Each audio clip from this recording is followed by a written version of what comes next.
बिस्मिल्लाहिर्रहमानिर्रहीम। मोअज़्ज़िज़ नाज़रीन, अस्सलाम वालेकुम। अपने दुश्मन को जानने के लिए आपको खुद अपना दुश्मन बनना होगा। इस कॉल का मतलब ये नहीं है कि आप वाकई बुरे बन जाएं, बल्कि इसके पीछे एक गहरी नफ्सियात और हिकमत छुपी है।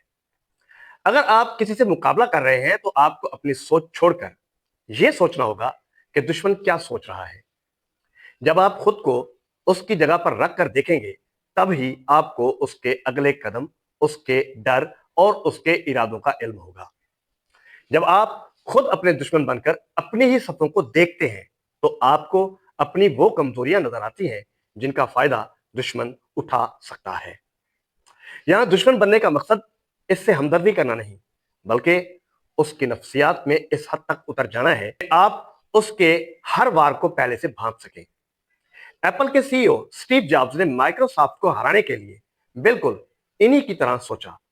उनकी कमजोरियों जैसे बंद सिस्टम को टारगेट किया और आईफोन बना दिया। कामयाबी के लिए सिर्फ अपनी ताकत को जानना काफी नहीं, बल्कि मुखालिफ के दिमाग में बैठकर सूरत हाल को देखना जरूरी है। खुद को दुश्मन के नुक्ता नजर से देखें और अपनी कमजोरियों की पहचान करें।